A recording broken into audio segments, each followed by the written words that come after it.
Very good morning to all of you दोस्तों, सबका स्वागत है एजुकेशन की 86 के इस 6 अप्रैल के करंट अफेयर की क्लास में। तो दोस्तों, जब तक किसी काम को किया ना जाए वो काम आपको असंभव ही लगेगा, इसलिए शुरुआत कीजिए एक अच्छे सुविचार से। और आज की सुप्रभात में आप सभी को गुड मॉर्निंग है। और यहाँ पे जो पीडीएफ दिया जाता है, इस पीडीएफ को आप लोग डाउनलोड करें टेलीग्राम से। तो टेलीग्राम एक एप्लीकेशन है, आप उसके अपने मोबाइल में डाउनलोड करें और वहां हमें ज्वाइन कर लें एजुकेशन की 86 को।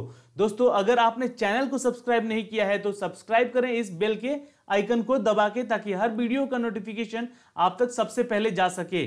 दोस्तों, आज का पहला सवाल आपके सामने ये रहा कि सीबीएसई की जो परीक्षा प्रक्रिया है उसकी जांच के लिए किस उच्च स्तरीय समिति का गठन किया गया था। तो देखो, ये उच्च स्तरीय जो गठन किया गया था ये 4 अप्रैल को किया गया था 2018 में ही।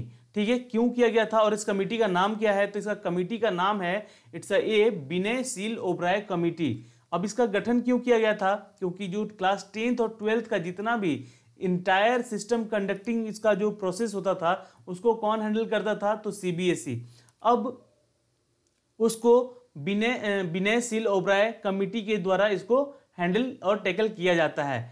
ये कौन थे? तो ये एक रिटायर्ड सेक्रेटरी हैं और हायर एजुकेशन एमएचआरडी, यानी कि देखो इसका फुल फॉर्म पूछ सकता है दोस्तों एमएचआरडी का, the union ministry of human resources development, ये इसका फुल फॉर्म है, इसको याद रखिएगा।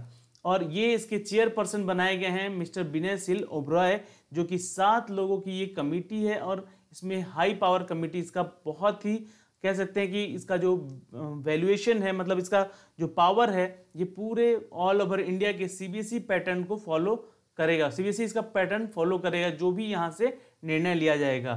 अब यहाँ पे जो चेयरपर्सन थे पहले, उनका नाम है अनीता करवाल आईएएस। ठीक है, वो एक आईएएस ऑफिसर थी और हेडक्वार्टर था इसका न्यू दिल्ली में। ऑफिशियल लैंग्वेज है हिंदी और अंग्रेजी की।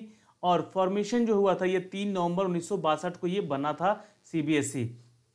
ठीक है, अब इसके पेरेंट ऑर्गेनाइजेशन में ministry of human resource of development यानी कि एमएचआरडी आता है। ठीक है, इसके अंतर्गत ही ये सारी चीजें फॉलो होती हैं। ठीक है दोस्तों, अगला सवाल देखिए, यहाँ पे क्वेश्चन नंबर 2 क्या कहता है कि एनआईआरएफ है ना, which institute was adjudged as the overall best institution as the per NIRF ranking 2018।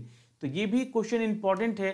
अब देखिए क्वेश्चन यहाँ से बनेगा क्वेश्चन, क्योंकि इतना इंपॉर्टेंट है कि यहाँ से क्वेश्चन बन सकता है आपका। तो NIRF का जो रैंकिंग 2018 का पूछा जा रहा है यहाँ पे कि 2018 में NIRF के जरिए कौन सा इंस्टीट्यूट है जिसको सर्वश्रेष्ठ संस्थान के रूप में चुना गया था। तो नोट कीजिएगा, it's a B Indian Institute of Science, और जो कहाँ से बिलोंग करता है? तो बेंगलुरु से। ओके, क्वेश्चन याद रखिएगा, मोस्ट इंपॉर्टेंट है ये क्वेश्चन।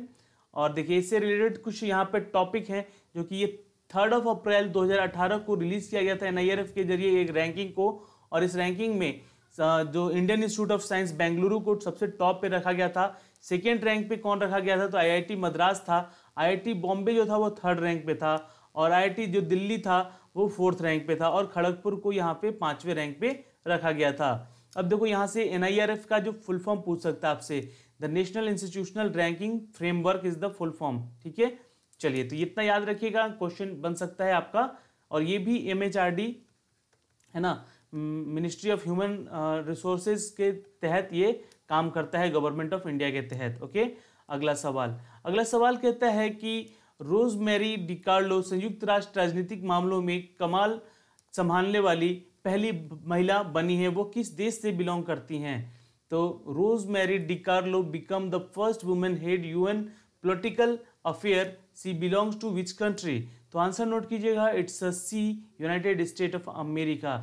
जी हाँ, रोजमेरी डिकार्लो जो है ये बिलोंग करती हैं और ये यूएन में है ना, यूएन पॉलिटिकल अफेयर्स में ये एक पहली महिला बनी है जो कि इसकी सदस्यता में शामिल हुई हैं। आप देख सकते हैं इनको तस्वीरों में।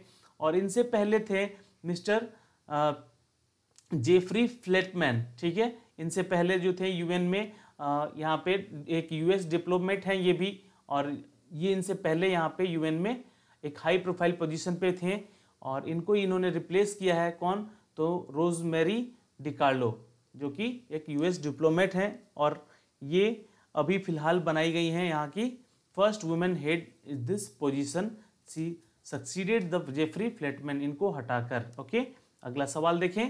क्वेश्चन नंबर 4 क्या कहता है कि what is the India rank globally startup ecosystem in 2017 as per the latest startup blink report. अब ये क्या है, ग्लोबल स्टार्टअप इकोनॉमिस्ट इन 2017 क्या है, तो 2017 का ये डेटा है दोस्तों। यहाँ से क्वेश्चन इसलिए बन रहा है क्योंकि आज के दिन ही, मतलब अप्रैल में ही ये सारी चीज़ें हुई हैं वहाँ पे, तो ये क्वेश्चन बन रहा है कि जो नया स्टार्टअप ब्लॉक रिपोर्ट के अनुसार ग्लोबल स्टार्टअप इकोनॉमिस्ट 2017 में भारत की रैंक क्या थी। तो आंसर नोट कीजिएगा, इट्स 37वां। जी हाँ, 125 देशों की इस सदस्यता में से भारत का स्थान कितना था, तो 37वां। ओके, याद रखिएगा। अब इससे जुड़ी हुई क्वेश्चन क्या पूछ सकता है, देखिए यहाँ पे मैंने बताया आपको, और ये 125 देशों की पूरी कंट्री का एक सबमिट है, और इस सबमिट में इसमें 37वां रैंक रखता है अपना भारत, किसमें, तो ग्लोबल स्टार्टअप इकोनॉमिस्ट में। According to the latest report release by the global startup economist ecosystem map startup blink. तो ये एक स्टार्टअप ब्लिंक है जिसमें कि यहाँ पे हर कंट्री एक दूसरे की इकोनॉमिक सिस्टम को सुधारने में और एक दूसरे को सपोर्ट करने में एक्सेलरेट करती है एक दूसरे को। ओके, जहाँ पे भारत का रैंक जो है वो 37वां रखा गया है। Which country declared the emergency after the Port City oil spill incident? Port city तेल रिसाव की घटना के किस देश का आपातकाल घोषणा की है। तो पोर्ट सिटी तेल रिसाव की घटना के बाद किसने, तो इंडोनेशिया ने की थी। ये याद रखिएगा, क्वेश्चन इंपॉर्टेंट है और यहाँ से क्वेश्चन बन सकता है। जी हाँ दोस्तों, आंसर है A, Indonesia. Which country declare emergency, तो Indonesia country declare the emergency after the port city oil spill incident. Okay, अब यहाँ पे इंडोनेशिया का जो कैपिटल है वो पूछ सकता है आपसे कि क्या है, तो ये है जकार्ता, और यहाँ की लैंग्वेज 700 लैंग्वेज बोली जाती हैं इंडोनेशिया में, तो बहुत ही बड़ी बात है। ठीक है, और ये करेंसी है रुपया, यहाँ पे भी बोला जाता है, पर ये इंडोनेशियन रुपीज होते हैं। ओके, अगला क्वेश्चन देखें। सीरिया के सीरिया के राष्ट्रपति बशर अल असद के सबसे मजबूत समर्थक रूस और ईरान ने युद्धग्रस्त क्षेत्र में शांति और स्थिरता लाने के लिए असद के सबसे मजबूत विरोधियों में से किसका साथ हाथ मिलाया है, किसके साथ हाथ मिलाया है।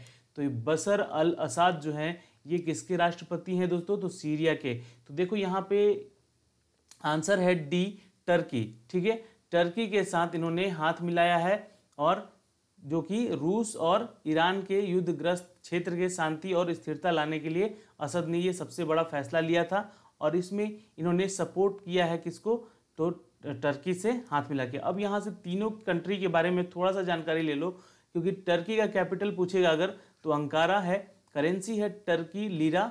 ठीक है, और जो टर्किश लीरा है, और यहाँ पे अगला जो है ईरान का, तो इसका है तेहरान, और करेंसी क्या है यहाँ पे, तो रियाल है, और यहाँ के जो सुप्रीम लीडर हैं यानी कि अली खामेनी इनका नाम है, और प्रेसिडेंट है हसन रूहानी। ओके, वहीं हम सीरिया की बात कर लें तो यहाँ सीरिया का कैपिटल कौन सा है, तो डेमेस्कस। ठीक है, डेमेस्कस। ओके, और प्रेसिडेंट कौन है, तो बशर अल असद, जो कि अभी मैंने बताया आपको। और करेंसी क्या है, तो यहाँ पे पाउंड है, सीरियन पाउंड होता है ये, और ये कॉन्टिनेंट एशिया का है। ओके, चलिए अगला सवाल देखें। क्वेश्चन नंबर 7 क्या कहता है कि जांच में द स्पाई पॉइजनिंग प्रूव जांच में ब्रिटेन में शामिल होने के लिए किस देश ने अपना एक वोट खो दिया है यहाँ पे, यानी कि वो सपोर्ट नहीं करेगा इस मामले में। तो ये ब्रिटेन का मामला है द स्पाई पॉइजनिंग प्रूव का। तो ये फैसला में सबसे इसको दरकिनार किया गया है, तो उस कंट्री का नाम है दोस्तों रशिया। नोट कर लीजिएगा, आंसर इंपॉर्टेंट है और ये क्वेश्चन बन सकता है आपके एग्जाम में। ठीक है, तो देखिए द ऑर्गेनाइजेशन फॉर द प्रोविनेंट ऑफ द केमिकल वेपन, ये OPCW का फुल फॉर्म पूछेगा, organisation for the prohibition of chemical weapon has rejected Russia call for the joint investigation with the Britain in the case of the nerve agent. देखिए यहाँ पे Russia के जो spy थे और उनकी एक पुत्री थी जो कि इंग्लैंड में पाई गई हैं, जिसके चलते इंग्लैंड ने इनको दरकिनार किया है। तो यहाँ पे क्वेश्चन रसिया से पूछ सकता है कि कैपिटल क्या है इसका। ठीक है, तो मॉस्को है, और करेंसी जो है रूबल है यहाँ की, और प्रेसिडेंट यहाँ के व्लादिमीर पुतिन है। और ये पॉपुलेशन बहुत कम है यहाँ पे, 14.5 करोड़ के लगभग यहाँ पे पॉपुलेशन है 2017 की जनगणना के अनुसार। ठीक है, तो ये क्वेश्चन इंपॉर्टेंट हो सकता है आपके एग्जाम के पॉइंट ऑफ व्यू से। क्वेश्चन नंबर 8 देखिएगा, हाल ही में किस देश के प्रधानमंत्री ने संसद में उनके खिलाफ अविश्वास प्रस्ताव को हराया है, यानी कि उनके खिलाफ अविश्वास प्रस्ताव का एक मुकदमा चल रहा था जिसको उन्होंने जीत लिया है अपने पक्ष में, और वो उनका नाम मैंने बताया था पहले भी, ये क्वेश्चन पुराना है दोस्तों। ठीक है, तो याद रखिएगा, इट्स सी श्रीलंका। जी हाँ, श्रीलंका के प्रधानमंत्री हैं कौन, तो Ranil Wickremesinghe has confirmed defected by the majority vote against the non-confidential motion that has moved against him the joint opposition। और यहाँ पे 225 मेंबर पार्लियामेंट है जिसमें कि 122 मेंबर वोट किया था इनके सपोर्ट में, और 76 जो है वोट से ये इनको फेवर मिला था, जो जीत हासिल हुई है। ठीक है, तो क्वेश्चन पूछ सकता है श्रीलंका से है तो कोलंबो इसकी राजधानी है, और जो कि नया नाम है इसका श्री जयवर्धना पुरे कोटे, और करेंसी है यहाँ पे रुपी कहा जाता है, श्रीलंकन रुपीज है। प्राइम मिनिस्टर का नाम बताया मैंने, और प्रेसिडेंट है यहाँ पे मैथिरिपाला सिरिसेना। ओके, ये क्वेश्चन इंपॉर्टेंट है एकदम से। यहाँ से जितने डेटा मैं दे रहा हूँ ये सारे के सारे इंपॉर्टेंट है दोस्तों, इसलिए डेटा को नोट करते रहिएगा। और यहाँ पे अगला सवाल जो है क्वेश्चन नंबर 9 क्या कहता है कि केंद्रीय कैबिनेट ने भारत के किस राष्ट्र के बीच खाद्य सुरक्षा क्षेत्र में सहयोग व्यवस्था को मंजूरी दे दी है। तो केंद्रीय कैबिनेट ने भारत के किस राष्ट्र के बीच खाद्य सुरक्षा, तो आंसर नोट कीजिएगा, इट्स अ बी, अफगानिस्तान के साथ। जी हाँ, यहाँ पे एक बहुत ही अच्छा डील हुआ है जो कि अफगानिस्तान और इंडिया के बीच हुआ है खाद्य सुरक्षा को लेकर। दोस्तों अगर खाद्य सुरक्षा को लेकर यहाँ पे कोई भी सवाल पूछे, देखिए अभी आपको बता दूं कि FSSAI में कुछ रिक्रूटमेंट भी निकली हुई है, तो यहाँ पे आप लोग जाके इसकी ऑफिशियल वेबसाइट पे देख सकते हैं। ठीक है, वैसे मैं इसके बारे में एक डिटेल नोटिस दूंगा जो वैकेंसी निकली हुई है, पर आप लोग एक बार जरूर अब खुद से देख सकते हैं यहाँ पे। ठीक है, अब देखिए कैपिटल यहाँ पे अफगानिस्तान का काबुल है, करेंसी यहाँ पे अफगानी चलती है, अफगानी। प्रेसिडेंट हैं अशरफ घानी, और पॉपुलेशन है यहाँ पे 3.5 करोड़ की, जो कि 2017 की एक डेटा है, और ऑफिशियल लैंग्वेज है दारी और पाश्तो। ठीक है, जो कि बोली जाती है वहाँ पे। तो दोस्तों यहाँ पे जो यहाँ के प्रधानमंत्री हैं हमारे देश के नरेंद्र मोदी जी ने अपनी एक सदस्यता में ही प्रूव किया था, कब, तो 4 अप्रैल के दिन ही 2018 में। किसके लिए, तो एक एग्रीमेंट साइन हुआ था इंडो और अफगानिस्तान के साथ। ठीक है, जो कि अभी FSSAI जो कि ministry of health and family welfare के तहत आती है, और एग्रीकल्चर इमिग्रेशन और लाइव अफगानिस्तान जो कि इसके साथ एक बहुत ही अच्छा MOU पे हस्ताक्षर भी हुआ है इनके बीच में। ठीक है, तो ये क्वेश्चन बन सकता है एग्जाम के लिए इंपॉर्टेंट, तो यहाँ से याद रखिएगा। क्वेश्चन नंबर 10 क्या कहता है, केंद्रीय मंत्रिमंडल ने एक विशेषज्ञ समूह की स्थापना पर भारत और किस राष्ट्र के बीच समझौते की मंजूरी दे दी है। तो नोट कर लीजिएगा, आंसर है दोस्तों यहाँ पे इट्स सी, ईरान। जी हाँ, केंद्रीय मंत्रिमंडल ने एक विशेषज्ञ समूह की स्थापना पर भारत और ईरान के बीच के समझौते की मंजूरी दे दी है।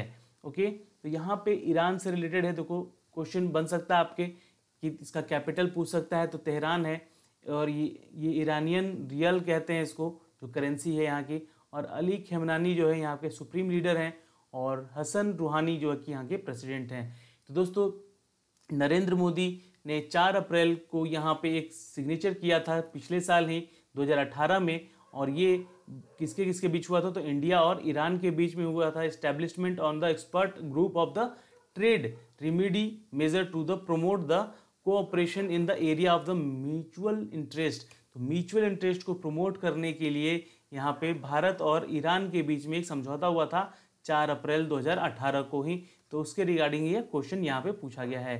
तो दोस्तों आशा करते हैं कि जितने सारे क्वेश्चन थे वो सारे आपके एग्जाम के पॉइंट ऑफ व्यू से बहुत इंपॉर्टेंट होंगे, और इस वीडियो को अगर आप देख रहे हैं तो इस वीडियो को अपने दोस्तों तक शेयर कीजिएगा ताकि उन तक सारे के सारे ये प्रश्न जा सकें, और इस वीडियो को लाइक कीजिएगा, और अपने ग्रुप्स में, है ना, अपने फेसबुक ग्रुप हो गया, व्हाट्सएप ग्रुप हो गया, या टेलीग्राम में हो गया, तो वहाँ पे आप इसको शेयर कर दीजिएगा, ताकि ये सारे क्वेश्चन जो हैं, जितना डेटा अभी था, यहाँ देखिए 2018 2017 से लेकर आया था मैं आज इस वीडियो में, ताकि ये जो इस महीने का करंट अफेयर का 2018-17 का टॉपिक पूछ सकता आपसे, तो उससे रिलेटेड जितने भी अभी नए करंट अफेयर जागृत हुए हैं, क्योंकि 1 साल होने के बाद ही जितने सिग्नेचर होते हैं या मेमोरेंडम पे सिग्नेचर हुए हैं भारत के साथ किसी देश का, तो वो सारी चीज़ें आपको जानना जरूरी है कि 1 साल हो गया, कितना कार्य हुआ है उस विषय पे, कितनी परियोजनाओं पे काम हुआ है, तो ये सारी चीज़ें जानना जरूरी है आपका। तो यहाँ से रिलेटेड करके क्वेश्चन मैं उठा कर ले आया था ताकि ये सारे क्वेश्चन आप तक पहुँचे और इसका आंसर भी आप लोग करते रहिए और एक बार फिर से इसका PDF पढ़ लीजिएगा, सारे क्वेश्चन आपको याद हो जाएंगे। चलिए, तो आज के इस वीडियो में हमारे साथ आप बने रहे, उसका बहुत बहुत धन्यवाद। मिलते हैं आपसे अगले वीडियो में, तब तक के लिए बाय बाय, टेक केयर।